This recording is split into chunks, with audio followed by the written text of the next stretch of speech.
안녕하십니까. 성경 말씀 읽겠습니다. 히브리서 3장 6절입니다.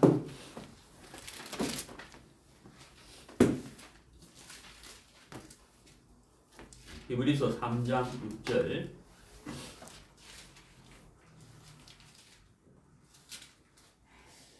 그리스도는 그의 집 맡은 아들로 충성하였으니 우리가 소망의 담대함과 자랑을 끝까지 견고히 잡으면 그의 집이라. 네, 한 절만 읽었습니다. 네, 오늘 설교 주제는 어떻게 전도할 것인가, 전도에 대해서 같이 말씀을 나누도록 하겠습니다. 먼저 이 내용 파악을 좀 해야 되는데요. 여기 6절에 보면은 그리스도는 예수님이죠. 그의 집 맡은 아들로 충성하였으니, 여기서 말하는 집은 하나님의 나라, 또 교회, 하나님의 세계, 이렇게 말씀드릴 수가 있고, 집 맡은 아들이, 여기 아들이라는 표현을 했는데, 우리가 예수님은 하나님의 아들인데 왜 여기 아들이라는 표현을 했느냐 하면, 히브리서 1장부터 보시면요, 히브리서 1장에서 이제 이 히브리서의 기자가 예수님이 하나님의 아들이시다 하는 것을 계속 강조하고 있습니다. 계속 이제 강조를 하고 있는데, 그래서 이제 히브리서 1장, 2장에서 모세는 어떤 사람이었느냐? 모세는 어떤 사람이었느냐? 하나님의 일꾼이고 종이었지만 하나님의 아들은 아니었다. 그냥 사환이었다.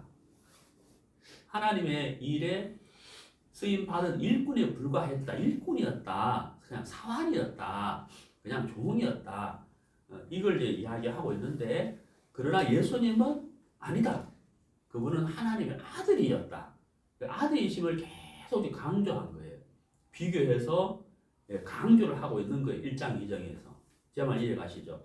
그래서 여기 이제 읽은 3장 6절에서도 모세는, 그 5절에 나와 있죠. 모세는 장래에 말할 것을 증거하기 위하여 하나님의 온 집에서 무엇으로 충성했다고요?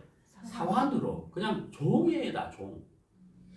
충성된 일꾼이었지만 아들은 아니었다는 거예요. 그냥 사환이었다. 그냥 종이었다. 근데 예수님은 어떤 분이시냐? 하나님의 집을 맡은 사람이고 충성을 다했는데 아들로서 충성했다. 그분은 아들이시다. 이것을 이제 강조를 한 겁니다. 그래서 이제 그 유대인들이 아시는 대로 히브리서는 유대인을 위한 복음서잖아요. 로마서는 이방인을 위한 복음서인데, 유대인들이 이 글을 읽음에 있어서 유대인들은 예수님을 하나님의 아들로 인정을 안 한 거예요. 그냥 목수의 아들로. 그렇잖아요. 그래서 유대인들에게 이 복음서를 쓰면서 정말 유대인들이 이 히브리서를 통해서 구원받기를 바라는 이 기자의 간절한 마음이죠. 하나님의 마음이죠. 그래서 그분은 아들이시다. 메시아이시며 구원자이시며 그리스도인데, 그분은 틀림없는 하나님의 아들이시다. 아들로서 하나님의 집에, 하나님의 나라에 충성을 다하셨다. 그것을 이제 강조하고 있는 거예요. 그래서 이제 아들이라는 것을 이제 클로즈업을 했다는 거죠. 정말 이해가시죠? 그래서 내용 파악을 하시라고 비교해서 제가 설명을 좀 했습니다. 그 다음에 보시면 6절에 우리가 소망의 담대함과 자랑을, 여기 소망의 담대함과 자랑 이렇게 나와 있죠. 오늘 이제 설교 주제가 전도인데 왜 제가 이 말씀을 이제 택했느냐? 우리가요, 전도를 이렇게 해야 되는데, 전도를 하기 위해서는 먼저 우리 마음에 늘 갖추어져야 되는 것이 있습니다. 그게 이제 첫 번째가 뭐냐면 하나님의 사랑 안에 우리가 거하고 있어야 된다. 우리가 하나님의 사랑 안에 거하지 않고서는 전도할 수 없어요. 그래서 전도를 하기 위해서는 첫 번째, 하나님의 사랑 안에 거하고 있어야 된다. 이게 이제 첫 번째고, 두 번째는 뭐냐면 성도들 간의 교제 안에 거하고 있어야 된다. 이게 두 번째입니다. 우리가 전도를 하기 위해서는 두 가지 조건. 첫 번째, 하나님의 사랑 안에 거해야 된다. 두 번째는 교제 안에 거하고 있어야 된다. 이 두 가지가 우리 삶 속에 늘 함께 있을 때 우리가 전도할 수가 있는 거예요. 이 두 가지가 되지 않으면 전도는 할 수는 있어요. 전도는 할 수 있는데 점점 시간이 지남에 따라 그 전도의 힘이 약해지게 됩니다. 약해지게 됩니다. 왜 그럴까요? 전도를 하는 것은 글자 그대로 내가 가지고 있는 이 기쁜 소식을 전하는 거잖아요. 네. 복음을 전하는 거죠. 예수님의 사랑을 나타내고 전하는 건데, 그러기 위해서는 내 마음이 어때요? 그 예수님의 사랑이 내 마음에 늘 체험이 되고, 그렇죠? 기쁨이 되고, 즐거움이 되고, 그렇잖아요. 그리고 전도를 혼자 하는 게 아니거든요. 혼자 할 수 있어요. 할 수 있는데 힘이 없어요. 예수님도 제 아들을 전도를 보낼 때 어떻게 했습니까? 혼자 보낸 게 아니고 둘씩 보냈다는 겁니다. 그래서 전도를 하기 위해서는 내가 말씀도 알아야 되는 건 사실이지만, 그러나 어때요? 힘이 뒷받침돼야 되거든. 그 힘은 하나님으로부터 오는 것이고, 두 번째는 형제 자매들에게서 오는 거예요. 그래서 함께 전도하는 거거든. 그리고 또 가장 중요한 것 뭐냐면 기도거든. 기도 없이는 전도할 수가 없어요. 내가 누구를 위해서 전도할 때 기도해야 되지만, 기도 부탁을 해서 형제 자매들 기도의 힘을, 중보기도, 기도의 힘을 얻어서 전도하는 것하고는 굉장한 차이가 있는 겁니다. 그래서 첫 번째, 사랑 안에 거하고 있어야 되고, 두 번째는 교제 안에 내가 거하고 있어야 된다. 그랬을 때 우리가 전도를 힘있게 할 수가 있다 하는 것을 먼저 말씀을 드립니다. 자, 오늘 이제 이 히브리서 3장 6절을 제가 읽었는데요. 여기 보시면요. 소망의 담대함과 자랑 이렇게 되어 있죠. 소망의 담대함과 자랑 이렇게 되어 있단 말이에요. 자, 제가 오늘 이 말씀을 이렇게 보면서 이 자랑에 대해서 생각을 해봐요. 자랑. 여러분, 우리가 이제 신앙생활 말고 삶 속에서 우리가 자랑할 때가 있죠. 네. 아이고, 지금 입학 시즌이죠. 그래서 우리 아들 이번에 서울대 들어갔다 하면서 그런 합격하면 이제 그다음 가만 안 있잖아. 이제 이 입이 자꾸 근질근질 할 거 아니에요.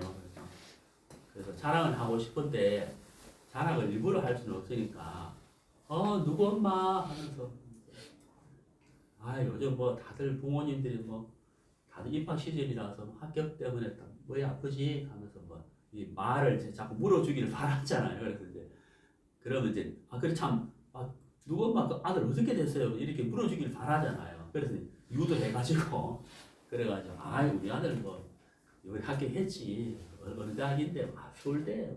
와 서울대 합격했구나 하면서 축하받고 자랑하고 이제 이러잖아요. 우리가 이제 이 자랑을 이렇게 하는데 여기 이제 이 자랑이라는 단어가 나왔어요. 그래서 제가 이 말씀을 보면서 나는 자랑할 것이 뭐가 있는가 생각을 해봐요. 자랑. 근데 우리가 어때요? 자랑을 할 때 내가 자랑할 것이 있는데 내가 100명의 사람하고 대화를 하고 있는데 내가 이 100명에게 내가 자랑을 하고 싶은데 내가 자랑하고 싶은 것이 100명과 똑같이 갖고 있어요. 예? 그러면 자랑이 돼야 안 돼요? 그 자랑이 안 되잖아요. 내가 갖고 있는 거, 내가 자랑할 것을 100명이 똑같이 갖고 있으면 이게 자랑이 안 되죠. 그렇잖아요. 그게 자랑이 안 된단 말이에요. 그러면 이제 내가 100명과 지금 대화를 하고 있는데 100명이 내가 가지고 있는 것이 없어요. 한 명도 갖고 있지 않아요. 그럼 내가 자랑할 만한 이유가 생기는 거죠. 자랑하고 싶은 거잖아요. 정말 이해가시죠? 자랑하고 싶다는 거예요. 내가 이제 자랑할 것이 뭐가 있는가? 여기 성경에서 소망의 담대함과 자랑이라고 되어 있다는 거예요. 그러면 소망에서 담대함과 자랑이 나오는 건데 내게 소망이 뭐가 있냐 하는 거죠. 그러니까 세상 사람들이 가질 수 없는 소망에서 담대함과 자랑이 나오는 건데 그게 뭐냐면 이제 첫 번째는 내가 받은 구원이죠. 내가 받은 구원인 거예요. 그래서 히브리서 기자가 예수님은 하나님의 나라의 교회의 하나님의 집에 그 일을 맡은 아들로 충성했다. 그럼 예수님이 하나님의 아들로서 하나님의 나라를 하나님의 집을 맡은 아들로서 충성을 했는데 그 충성으로 말미암아 가장 우리에게 주고 싶었던 것이 뭐냐? 그건 뭐 두말할 것이 없죠. 그건 바로 구원이잖아요. 구원. 예. 구원을 우리에게 주셨는 거예요. 어떻게? 예수님이 충성하심으로 말이야. 얼마만큼? 죽기까지 복종하셨다고 빌립보서 2장은 말씀하고 있는 거예요. 예수님이 죽기까지 복종하심으로 충성하심으로 말미암아 우리에게 주신 선물이 구원인 거죠. 우리 구원 받은 그리스도인에게 가장 큰 소망은 이제 구원. 그 구원에서 뭐가 나왔어요? 영생. 그렇죠? 영생으로 말미암아 우리가 죽음을 맛보지 않을 수도 있고 죽음을 맛본다 할지라도 부활의 소망이 있는 거란 말이에요. 이게 다 구원에서 온 거잖아요. 구원, 영생, 부활, 하나님의 나라, 그 다음에 하나님과 영원히 함께 생활한다. 그리고 구원받은 그리스도인들과 만나게 될 것. 이런 모든 것들이 우리에게 하나님의 구원을 통해서 우리에게 소망을 주셨다는 거예요. 그럼 내가 소망의 담대함과 자랑 그랬는데 사실 여기 이제 이 담대함이라는 단어를 썼잖아요. 히브리서 기자가. 우리가 이 당시로 돌아가 보면 이 담대함을 단어를 왜 썼는지를 알 수가 있어요.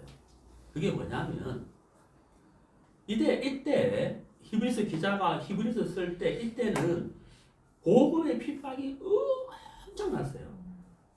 예. 사자에게 잡혀 먹히기도 하고 맹수에게 잡혀 먹기도 하고 그렇죠. 목이 그냥 날아가기도 하고 정말 짐승보다 못한 그런 어마어마한 핍박을 받았는 거예요. 그리스도인들이. 그러니까 엄청난 핍박을 받다 보니까 구원받은 그리스도인이 당장 자기 목숨이 위태로운 거야. 당장 자기 모습이 생활 자체가 위태롭단 말이에요. 그러니까 어떻게 되겠어요? 자기가 받은 구원을 포기하고 싶은 거예요.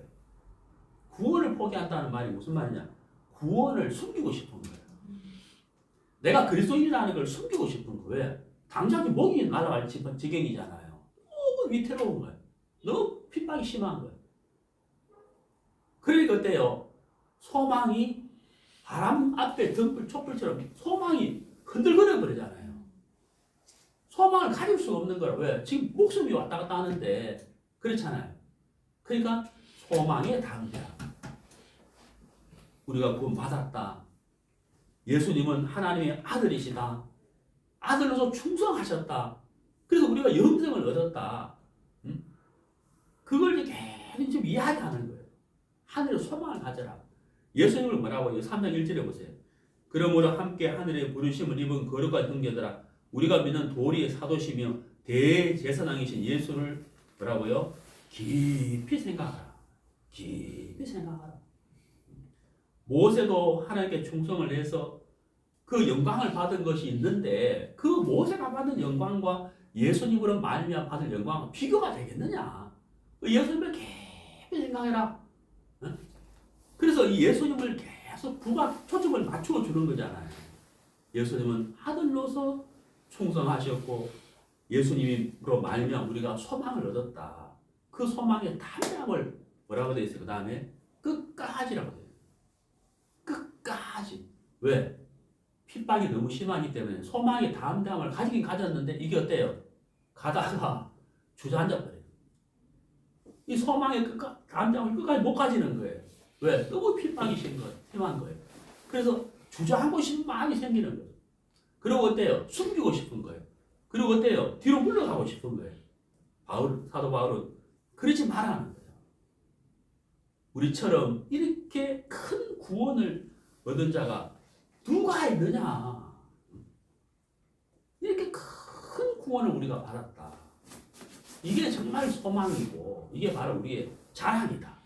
그리고 예수님이 부활하셨지 않느냐. 부활하셨다는 거예요. 십자가에 못 박혀 돌아가실 때는 모든 사람들이 조롱하고 손가락질하고 무시하고 정말 심정보다 못한 대우를 받았지만 그분은 어떻게 하셨느냐. 구원을 이루시고 부활하셨다. 부활하셨다. 무덤에 머물지 않고 살아나셨다.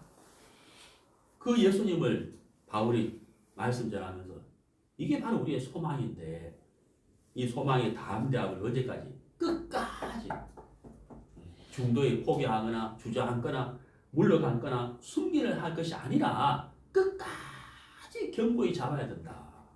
그걸 지금 말씀하고 있는 거예요. 그래서 이제 우리가 자랑, 뭘 자랑할 것이냐. 내가 좋은 차를 타고 다닌다. 좋은 아파트를 산다.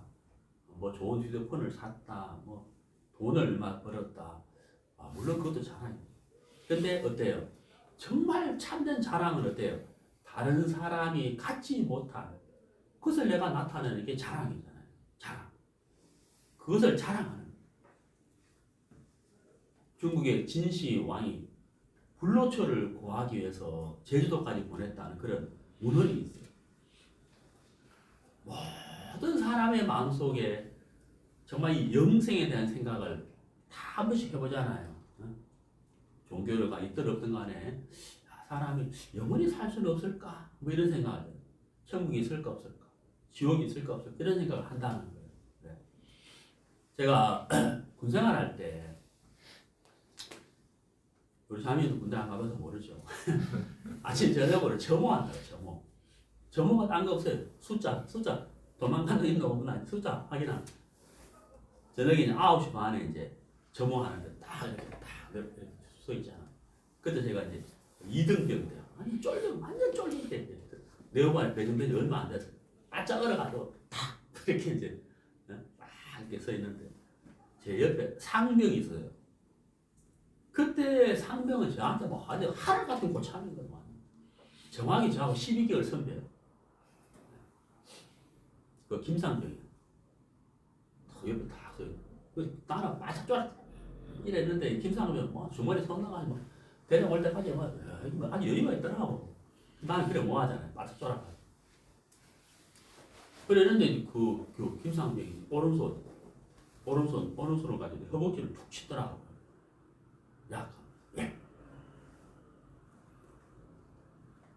야, 휴거가 뭐냐? 묻더라고, 휴거. 그래, 그때 한참 이 휴거 이야기가 많았을 때, 이제 이 김상병이 휴거 책을 읽고 있었는데, 휴거가 뭐냐? 예. 그거 뭐, 우리는 너무 잘하는 거잖아. 휴거라는 것은 이러한 건데, 이런 겁니다. 그러니까 이제 자꾸 궁금하잖아요. 그래서 이제 점은 끝나고 이야기합시다. 그래 대장이 와가지고 점은 끝나서 점은 딱 끝나고 다 자야 되는데 이제 그 네오반 끝에 가면 독서실이 있어요. 독서실. 거기 이제 그 김상병하고 같이 간 거예요. 평소에는 내가 막 야 김상병이 막 이러는데 이제 성격은 내가 딱 펴니까 내가 이제 대장이잖아. 너무 좋은 거지 이제 내가 딱 성격해가지고 이제 자 휴거라는 것은 이런 건데 어떤 사람이 휴거가 되느냐가 중요한 겁니다. 그러니까 어떤 죄부터 이야기하는 하나님이 살아 계신부터 해가지고 이제 죄 이야기 해가지고 이제 저기 해야 되잖아요. 그래가지고 이제 그 점호 끝나면 밤마다 이제 독서실에 가는 거예요. 그래가지고 그 상병 앉혀놓고 이제 복음을 차근 전하다 어느 날 구원을 받았어요. 그래가지고 이제 또 병장이 구원받고 이 상병 구원받고 하사 구원받고 이래가지고 점심마다 이제 모여가지고 점심 빨리 먹고 이제 성경 공부하는 모임이 이제 만들어졌습니다. 자, 제가 전도를 그 상병한테 하게 된 이유가 내 속에 자랑이죠, 자랑. 바로 예수 그리스도 복음이잖아요. 그 사람은 그걸 알지도 못하고, 예. 휴거책을 읽는데도 이해도 안 가고 그렇잖아요. 근데 저한테 그걸 딱 물었을 때 저는 이걸 딱 자랑으로 딱 갖고 있으니까 잘 이래서 하잖아요. 그래서 이제 구원을 받았다. 그러니까 여기 말씀처럼 우리 마음속에 이 소망의 담대함과 자랑을 끝까지 잡지 아니하고서는 전도 못한다. 그렇죠. 그래서 제가 서두에 말씀을 드렸죠. 네, 우리가 전도를 하기 위해서는 첫 번째 하나님의 뭐라고요? 사랑 안에 거하라. 네. 두 번째는 교제 안에 거해야 된다 하는 것을 말씀을 드렸습니다. 네, 창세기 29장을 보겠습니다.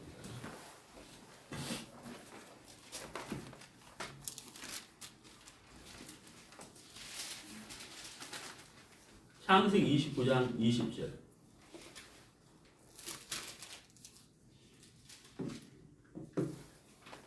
야곱이 라헬을 위하여 7년 동안 라반을 봉사하였으나 그를 연애하는 까닭에 7년을 수일같이 여겼더라. 여러분 어떠세요? 혹시 여러분 그런 경험 해본 적 있습니까? 진짜 미운 사람하고 식사를 같이 하게 될 때.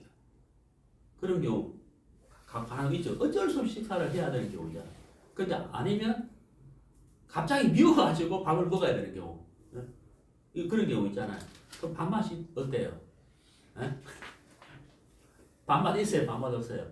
밥맛이 뚝 떨어져 버리잖아요. 내가 지금 씻고 있는 건지 넘어가는 건지. 근데 어때요? 사랑하는 사람하고 밥을 같이 먹으면 어때요?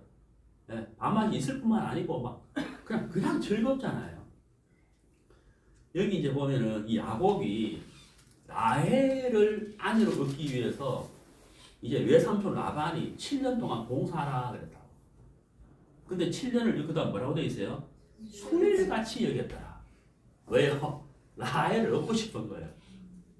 아이고 내가 그 정도쯤이야 하고 이게 뭐 시간이 그냥 어떻게 가는지를 모르는 고생이 안 되는 거죠. 예. 예. 사랑이 막 뜨거운 거예요. 사랑이. 참 신기하죠. 사람 마음이. 예? 사랑 속에 푹 빠지면은 이게 그래 된단 말이에요. 자, 그럼 보세요. 요한복음 15장을 보세요. 요한복음 15장.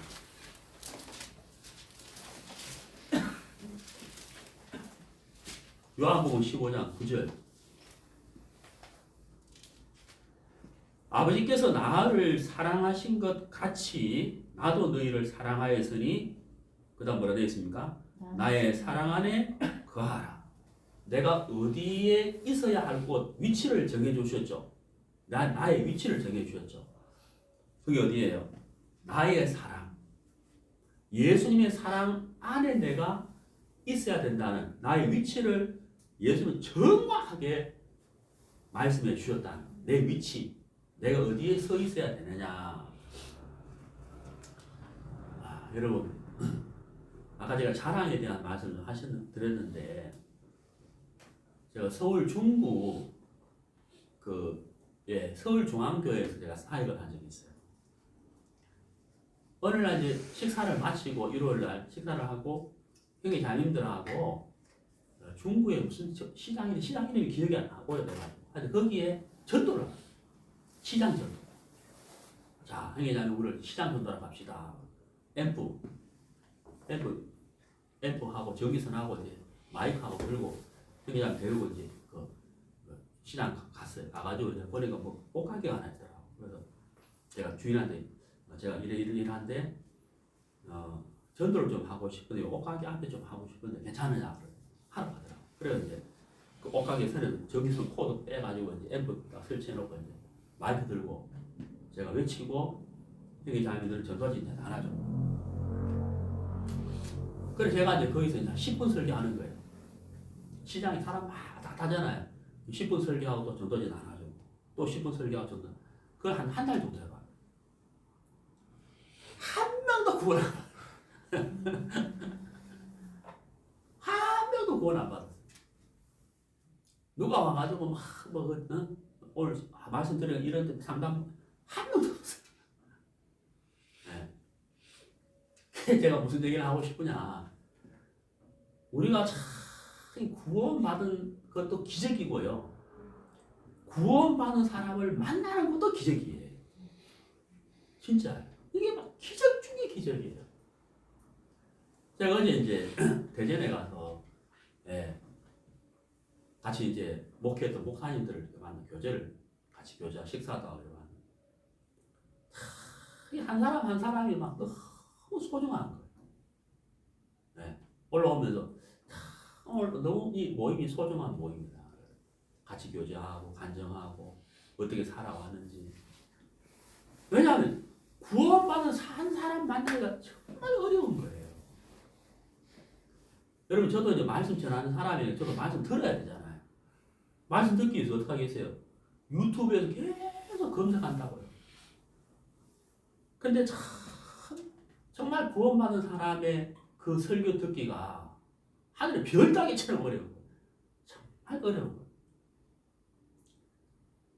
그러니까 여러분 어때요? 소망의 담대함과 자랑을 끝까지 견고히 잡아라. 이렇게 히브리서 기자가 강조를 했는데 구원받은 사람도 드물지만 그 소망의 담대함과 자랑을 끝까지 잡지 않고 못 가서 중도에서 무너진 사람도 사실 있다. 그러니까 우리가 구원을 받았을 뿐만 아니라 교제 안에 거하고 있는 그 사람은 그 사람이 내 앞에, 내 옆에, 내 뒤에 있다, 내 가까이 있다면 정말 그 자체만으로도 어때요? 귀하고 귀한 거예요. 그 VIP라고 그래요. VIP. 인천공항에 VIP실이 있잖아요. 제가 들어가려고 하니까 막더라고. 어디 말할까 하면서. 그 사실 구원받은 사람이 VVIP. Very important person. 진짜. 그 예수님이 여기 분명히 뭐라고 말씀하셨느냐? 우리가 있어야 할 위치를 정확하게 말씀해 주셨다는 거예요. 그게 어디예요? 사랑 안에 거하라. 사랑 안에. 그 사랑을 생각하고 그 사랑을 느끼고 그렇죠. 그 사랑을 같이 나누고 그리고 우리 마음이 어때요? 그 7년을 수일처럼 여겼다는 야곱처럼 우리 마음이 사랑에 취해 있는 거잖아요. 그 제가 알고 있는 어떤 자매님 이모가 이제 캐나다에 살고 있는데 5년 전에 이제 4년 전인가 복음을 전했어요. 캐나다에 가서. 그리고 그 다음에 한국에 오셨을 때 제가 또 복음을 다시 한번 전해요. 너무 좋았는데 그분이 캐나다에 계시는 거예요. 교제가 원활하게 되지 못해요. 그 1년 지나고 2년 지나고 3년 지나니까 어때요? 이 마음에 이제 복음이 희미해져가는 교제도 잘 안 되고. 그 최근에 이제 그분 남편께서 이제 몸이 좀 중화해져 갔다. 그 자꾸 힘든 거예요. 그분 이모님이. 그래 이제 복음을 전하던 자매님이 어때요? 계속 이제 복음을 전하. 그 복음을 가지고 이모님이 이모부에게 또 복음을 전하. 근데 중요한 건 뭐냐면 그 이모부도 이모부지만은 그 이모부에게 계속 복음을 전하니까 이모님이 어때요? 4년 전에 들었던 복음의 씨가 이게 묻혀 있었는데 계속 복음을 전하니까 이모님 마음이 어때요? 이 씨가 어때요? 불길이 활활활 살아나는 거예요. 자기가 본인이 어떻게 되세요? 본인이 좋아지는 거예요. 본인이 좋아지면서 자꾸 구원이 확증이 되면서 자꾸 하고 싶은 거예요. 자꾸 하고 싶은 거예요. 그러니까 그분의 모습을 보니까 그분에게 복음을 전해 자매님이 또 어때요? 힘을 얻는 거죠. 그 자매님이 힘을 얻으니까 저는 또 어때요? 제가 또 힘을 얻는 거예요. 제 이야기를 들은 여러분이 또 힘이 나죠. 오늘 아침에도 1시간 동안 교제했다 그랬어요. 그러니까 참 우리가 여기서 이게 너무 정확한 거예요. 사랑 안에 거하라. 사랑 안에 거하라. 이것이 전도하기 위한 첫 번째 조건. 두 번째는 뭐냐면은 자, 사도행전 2장. 사도행전 2장 47절. 날마다 마음을 같이하여 성전에 모이기를 힘쓰고 집에서 떡을 떼며 기쁨과 순전한 마음으로 음식을 먹고 하나님을 찬미하며 또 온 백성에게 칭송을 받으니 주께서 구원받는 사람을 날마다 더하게 하시니라. 예. 여기 이제 46절에 날마다 마음을 같이하여 성전에 모이기를 힘쓰고 어떻게 해요? 일주일에 한 번이 아니고 뭐예요? 날마다 하라고. 두 번째가 뭐냐면 교제 안에 거하는 거죠. 교제 안에. 사랑 안에 거하고 교제 안에 거하고. 사랑 안에 거하고 교제 안에 거하고. 그래서 어때요? 47절에 복음이 자꾸 전해지지 않습니까? 그래서 이 두 가지가 우리 삶 속에서 계속 진행이 될 때, 그렇죠. 우리가 사랑에 취하는 거예요. 사랑에 취해버리는 거예요. 그 사랑에 우리가 취해버리는 거예요. 술 취하는 거죠. 사랑에 취해버리는 거예요. 그래서 우리가 입을 열 때 자꾸 이야기하고 싶은 사랑을 자꾸 이야기하고 싶어요. 내가 받은 사랑을 이야기하고 싶다. 그것이 바로 우리의 자랑이다 하는 거예요. 소망의 담대함과 자랑. 그것을 어때요? 끝까지 견고히 잡으라.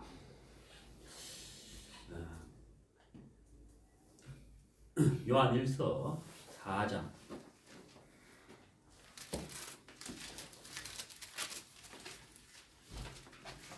요한일서 4장 10절. 사랑은 여기 있으니 우리가 하나님을 사랑한 것이 아니요 오직 하나님이 우리를 사랑하사 우리 죄를 위하여 화목제로 그 아들을 보내셨음이니라. 예, 사랑은 여기 있다. 이게 바로 우리의 뭐예요? 자랑입니다. 예, 우리가 자신 있게 담대하게 자랑할 수 있는 것 바로 내가 받은 사랑입니다. 요한일서 4장 10절. 사랑은 여기 있으니 우리가 하나님을 사랑한 것이 뭐라고요? 아니요. 이게 무슨 말이에요? 나의 열심과 나의 행위와 나의 어떠함으로 말미암아 내가 사랑받은 것이 아니라는 거예요. 나로 말미암아가 아니라 그 다음 뭐라 되어 있어요? 오직 이래 있잖아요. 오직 하나님이 우리를 사랑하셨다. 이게 뭐예요? 이게 사랑인 거예요. 내가 무엇을 했기 때문에가 아니라 나의 어떠한 것도 보지 않고 그죠? 오직 하나님이 나를 사랑하셨다는 아무 조건 없이 나를 하나님이 사랑하셨다는 거예요. 나는 그 사랑을 받았다는 거예요. 이게 뭐예요? 자랑. 이게 자랑. 네. 이게 자랑이에요. 그 사랑을 받은 결과가 뭐냐? 구원, 죄사함, 영생, 또 그 사랑을 받은 행위자들 만남, 교제, 그렇잖아요. 그것으로 말미암아 행복의 시너지가 막 넘치고 넘쳐나는 거잖아요. 그게 우리의 자랑입니다. 네, 성경 찾아보겠습니다. 마태복음 13장.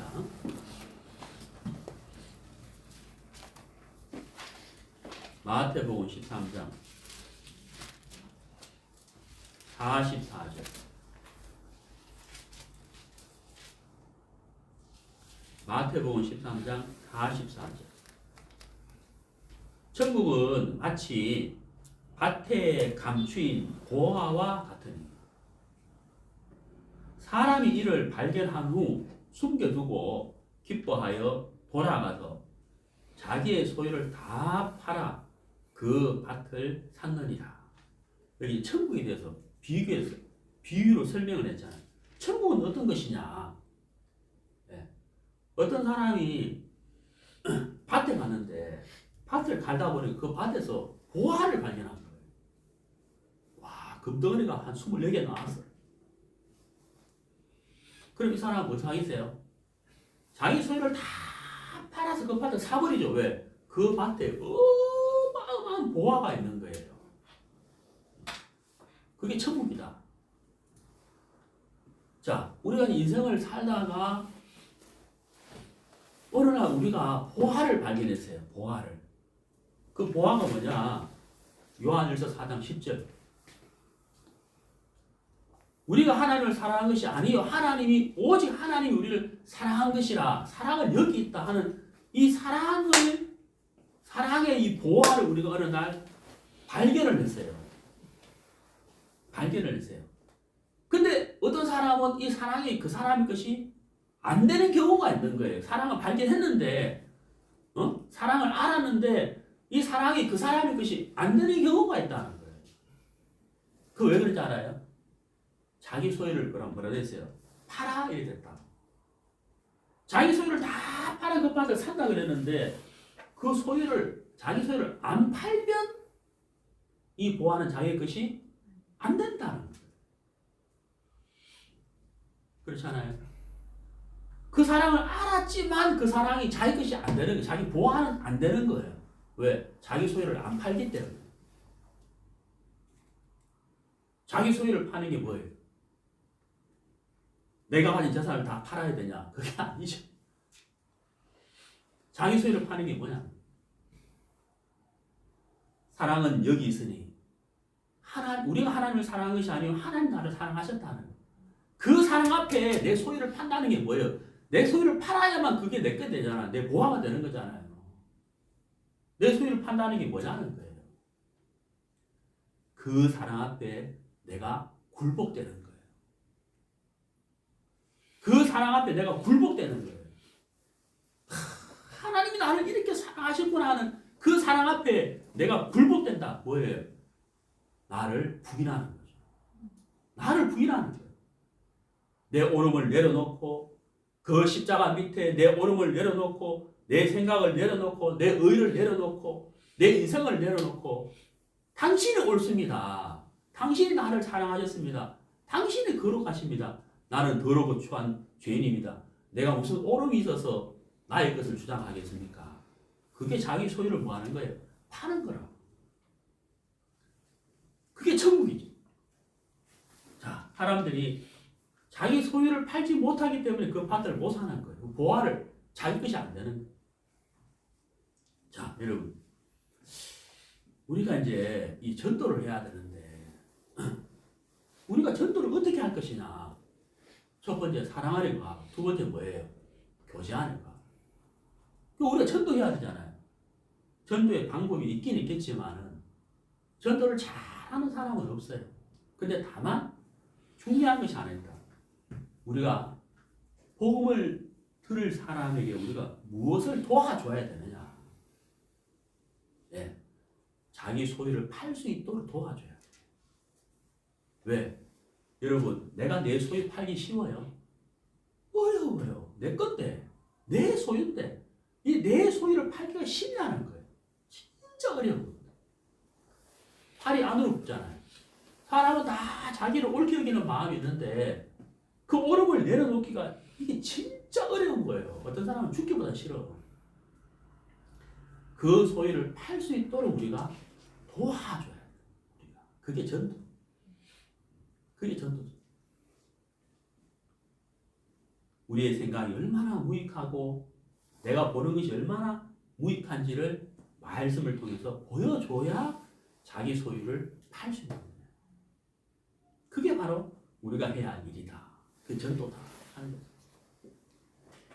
자, 성경을 찾아보도록 하겠습니다. 구약 성경 아모스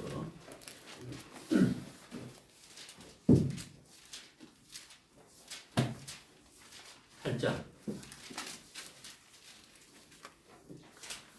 구약 성경 아모스 8장 11절.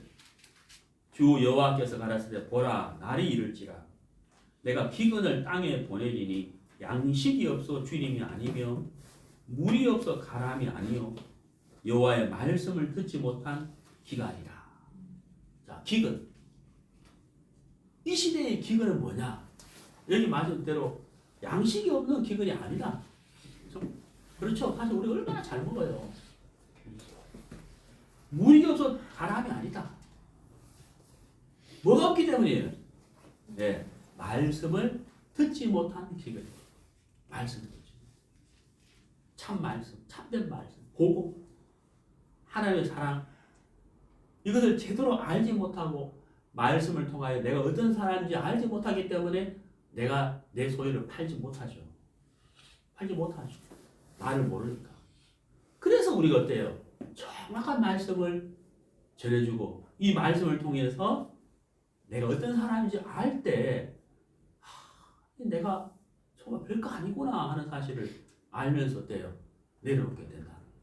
내 소유를 팔아버리는 거예요. 왜? 내 소유보다도 보화가 더 귀한 거예요. 비교할 수 없는 보화. 그렇잖아요. 욥기를 보십니다.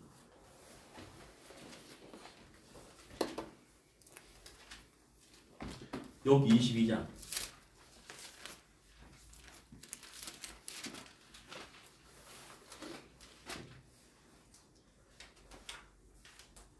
24절 내 보배를 진토에 버리고 오빌의 금을 강가의 돌에 버리라. 제가 제대하기 한 달 전에 이 말씀을 봤어요. 보다가 성경을 딱 덮어버렸거든. 이게 뭐 말도 안 되는 말인 거예요. 보배를 진토에 버리고 오빌의 금을 강가에 돌에 버리라. 여러분 그동안 할 수 있겠어요? 근데 사실 제가 그때 대학 다니다가 군대 가기 때문에 뭐 오빌의 금도 없어요. 사실은 없는데 이게 너무 부담스러운 거예요. 일단 덮어버려요. 그리고 내가 뭐라 그러겠어요? 나 못 버려. 네? 나는 못 버려. 근데 그러고 성경을 며칠 안 읽었어요. 안 읽었다. 독서실 안 가는 거예요. 왜? 요 말씀 생각이 나요. 딱 덮어. 끝에 요 말씀이 내 속에 들어와 있잖아요. 성경은 안 봐도. 여기서 속에서 맹맹거려 맹맹. 버려라 계속. 나중에는 막 진짜 좀 번거롭더라. 그래서 할 수 없이 다시 성경을 펴었어. 근데 제가 25절을 봐. 25절을 안 봐야 되는데 25절을 봤어. 전능자가 내 보배가 되시며. 그때 내 마음속에 내가 가지고 있는 오빌을 금하고 전능자하고 비교가 된다. 여러분 비교가 돼야 안 돼요. 아이고 내가 가진 게 뭐가 있다고. 내가 가진 게 있다 해도 하나님이 보배가 되신다 하는데 이게 비교가 안 되는 거예요. 그때 제가 마음을 정했어요. 내가 전도인의 길을 걸어야 되겠다 하고 마음을 정했어요. 그때 계기가 이 말씀. 그 이후에 정말 하나님이 보배가 되셨어요. 비교할 수 없을 만큼 하나님 저한테 귀한 걸 주셨죠. 그래서 말씀으로 내 생각을 버리게 됐다. 마찬가지로 우리가 전도하는 것도 그와 같다 하는 거죠. 자, 성경을 보겠습니다. 누가복음. 죄송합니다. 마가복음. 마가복음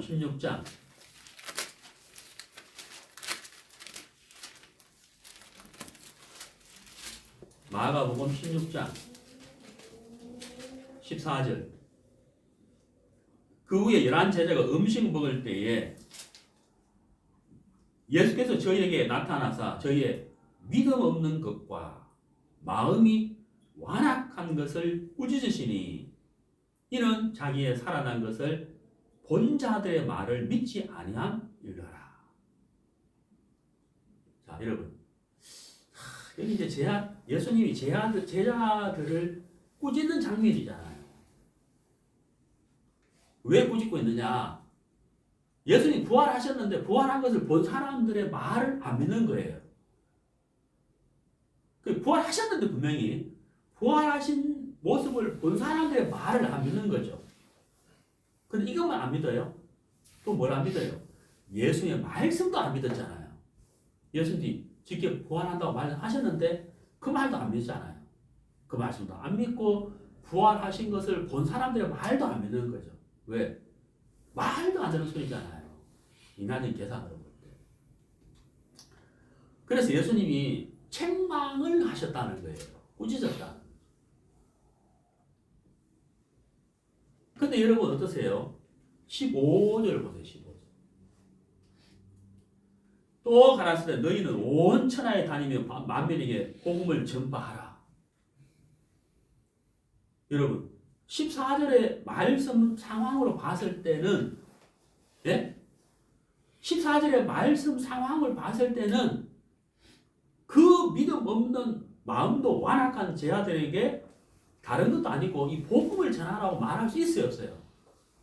14절의 상황으로 봐서는 복음을 전하라고 말할 수가 없죠. 복음이 뭔데요? 복음은 한 사람의 생명을 건지는 거잖아요. 복음보다 귀한 게 없어요. 제가 창원에서 사역할 때 이 무릎을 한번 다친 적이 있어요. 그래서 깁스를 한 적이 있거든요. 그리고 세월이 쭉 흘렀어요. 10년 넘게 쭉 흘렀는데 축구를 하거나 족구를 하거나 운동할 때 막 달려가면은 무언가 무릎이 빠지는 느낌이 있었어요. 무릎이 그래서 막 뛰다가 이제 무릎을 다시 만졌다가 뛰고 이랬거든요. 뭔가 빠지는 느낌이 자꾸 이렇게 그 표현을 잘 못하겠는데 이렇게 땅땅하게 있어야 되는 게 뭔가 어설프게 이렇게 되는 그런 게 느낌이 있어가지고 한 번씩 가다가 막 무릎 맞추고 이랬었거든요. 그러다가 몇 년 전이죠. 한 5년 됐나? 축구를 하다가 왼쪽 무릎이 아니라 오른쪽 무릎을 어떤 선수하고 부딪혀가지고 다쳤어요. 그래서 병원에 가요. 그래서 이제 의사가 사진을 딱 찍고 오라 하더니만은 이 정도면 괜찮습니다 하면서 이랬는데 그 의사가 우연찮게 오른팔을 다쳤는데 왼쪽 무릎을 의사가 그냥 만진 거예요. 이러는 거죠. 저는 이제 오른발 다쳤는데 이 사람 왜 왼쪽 무릎을 만지냐? 왜 왼쪽 무릎을 만지냐? 그럼 딱 만져드리면 십자인대가 끊어진 것 같은데 이러는 거예요. 나 십자인대란 말도 처음 들어봤어. 그래서 내가 이 사람이 가짜 아니야? 의사 속으로 가짜 같은데 왜? 내가 오른발 다쳐 오른쪽 무릎을 다쳤단 말이에요. 근데 왼쪽 무릎 자꾸 여기에 관심을 갖는 거예요. 만져보고 이러더니 십자인대가 끊어진 것 같은데 하면서 사진 다시 찍고 오라고. 내가 처음부터 양다리 다 찍을 걸 했다 하면서 미안하다 하면서 왼쪽 또 찍고 오라고. 찍고 와보니까 진짜 십자인대가 또 끊어져 있어요. 또 끊어져 있어요. 그러면서 바로 저한테 수술해야 된다는 거죠. 믿어져요, 안 믿어져요? 안 믿어지는 거예요. 왜? 지금까지 축구도 했고 등산도 갔다 네? 족구도 하고 다들 뛰다가 내가 무릎을 다치는 거예요. 뭔가 이게 어긋나는 느낌이 있어가지고 이탈되는 느낌이 있어가지고 내가 그 얘기 하니까 의사가 막 좀 기가 막힌다는 표정을 지으면서 그래 가만히 있었냐고 그래. 원래 그게 정상 아니에요 하니까 그게 십자인대가 끊어지기 때문에 그런 거라고 합니다. 그때 내가 알았어요. 십자인대가 끊어져서 그런 거라고. 그래서 내가 이해가 안 가니까 어때요? 의사가 믿어져요? 안 믿어져요? 안 믿어지는 거 이 사람 지금 사기치나 이런 생각, 이 사람 의사 맞아 이런 생각이 드는 거예요. 근데 어때요? 그런 사진을 보고 설명을 해주는 거 이어야 된다면서 이을 수 없어 이미 끊어졌기 때문에 그걸 어떻게 하느냐? 좀 유튜브를 좀 말하기 어려운데 하여튼 십자인대를 구해가지고 넣어서 연결시켜야 된다. 그래서 수술을 이제 그때 수술이 처음 들어가봤어. 이게 이제 불안한 왜 안 믿어지는 거야. 내 눈으로 확인이 안 되니까 이 사람 내가 사기치는 거 아니야? 이런 생각이 든다. 안 믿어진다는 거죠. 왜? 믿음을 가질 수 있는 상황이 안 되는 거예요. 제 말 이해가 돼요? 여러분 14절 보세요. 14절의 제자들의 모습을 보면 이 한 사람의 무릎 수술보다도 더 귀한 한 사람의 생명을 살리는 그보다 엄청 더 위중하고 중요한 것이 복음인데 이게 믿어지냐고 이 상황을 봤을 때 제 말 이해가세요? 생명을 건지는 복음을 맡길 수 있는 믿음을 가진 사람이 자격이 되냐 이 말이에요. 이 사람들이 14절 상황을 보면 안 되잖아요. 어떻게 이런 사람들한테 복음을 맡기냐고. 믿음도 없고 말씀도 안 믿고 그것도 예수 살아난 걸 본 사람들 말도 안 믿고 근데 어떻게 복음을 맡기냐는 거예요. 그런 그런데 15절에 예수님 뭐라 하셨어요? 너희는 온 천하에 다니며 만민에게 복음을 전파하라. 누구한테 이 말을 하셨어요? 신실하고 착실하고 모범이 있고 믿음 있는 사람에게 한 것이 아니고, 그렇잖아요. 믿음도 없고 완악한 사람들에게, 제자들에게 이 복음을 맡겼다. 야, 진짜 이게 놀라운 일이에요. 그러면 제가 이제 여러분 여쭤볼게요. 전도를 할 때 전도를 하는 사람의 자격이 뭐죠? 자격이 뭐예요? 네? 어떤 사람이 전도하는 거예요? 자격이 뭐예요? 자격이 있다 없다? 자격과 조건은 아예 없는 거예요. 네? 어떤 사람이 전도하는 거예요? 구원받은 사람이 하는 거예요. 전도를 잘하냐 못하냐 이 말 하면 돼야 안 돼요? 하면 안 돼. 왜? 14절 가요. 14절. 전도를 잘하냐 못하냐, 성경을 많이 아냐 못하냐, 믿음이 있냐 없냐, 이 말 하면 돼야 안 돼요? 안 되지. 왜? 예수님은 어떤 사람한테 복음을 맡기세요? 14절. 믿음이 없고 마음이 완악한 걸 꾸짖어 놓고 그 사람들한테 천하보다 귀한 복음을 어떻게 했어요? 맡겼다. 그러니까 우리가 나는 뭐 성경을 아니 뭐 잘하니 모르니 뭐 말을 잘하니 못하니 기술이 있니 없니 뭐 전도를 해봤니 안 해봤니 이런 말하는 자체가 어때요? 하면 안 되는 거예요. 그러면 하고 예수님 뭐라 하겠어요? 다 듣고 뭐라 하겠어요? 너는 온 천하에 다니면서 복음을 전해. 예수님 그렇게 말씀이 뻔하죠. 제자들도 우리는 덜한 거예요, 진짜. 왜? 제자들은 3년 동안 라이브로 예수님 말씀 들은 사람들이죠. 라이브로. 동고동락했잖아요. 그 제자들도 이렇게 말했는데, 그래도 예수님 복음 맡겼는데, 우리가 그런 적에 예수님 뭐라 하게 웃으면서 복음 전해 이럴 것이고. 그렇잖아요. 그래서, 신약성경 에베소서 3장 12절. 에베소서 3장 12절. 우리가 그 안에서 그를 믿음으로 말미암아 담대함과 하나님께 당당히 나아감을 얻느니라. 여기 담대함과 당당히 이렇게 되어 있는데, 그를 믿음으로, 나를 믿음으로 담대함이 아니고 그를 믿음으로, 이렇게 믿음이 없는 사람을 책망하시고 그걸 끝이 아니라 복음을 맡기신 그 예수님의 믿음, 그렇잖아요. 그 예수님의 사랑, 그것을 우리가 의지해서 하는 것이죠. 네? 나를 보고 하는 것이 아니죠. 애초부터 하나님은 나에 대해서 기대치가 제로예요. 애초부터 기대치가 제로였어요. 제로. 책망만 하실 뿐이지 실망은 했어요, 안 했어요? 안 하죠. 그 차이 알겠습니까?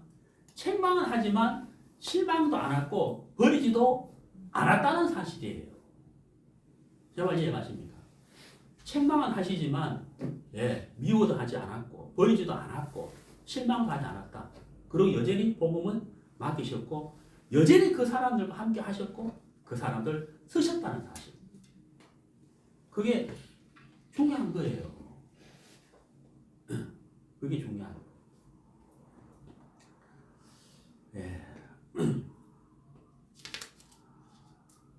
히브리서 10장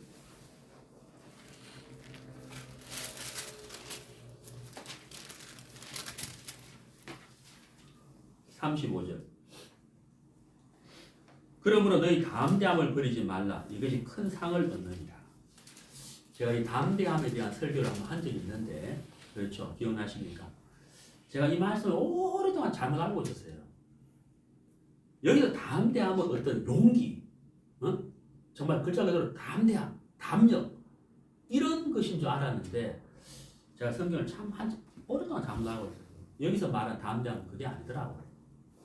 제가 원어를 공부해 보니까, 이 성경을 공부해 보니까 여기서 말하는 담대함은 그게 아니고요. 약속을 믿는 마음, 약속을 의지하는 마음, 그게 담대함. 그래 결국 뭐예요? 내 어떤 용기와 내 어떤 인간의 담대함을 의지하면 변합니까 안 변합니까? 그럼 변질되는 거잖아요. 근데 약속은 변질되지 않는 거다. 그 약속을 의지하는 마음 그게 담대함입니다. 그래서 정말 이런 제자가 이런 믿음 없는 제자들에게도 예수님이 책망은 하셨지만 버리거나 실망하지 않으셨고 그렇죠? 복음을 맡겨주셨다는 사실입니다.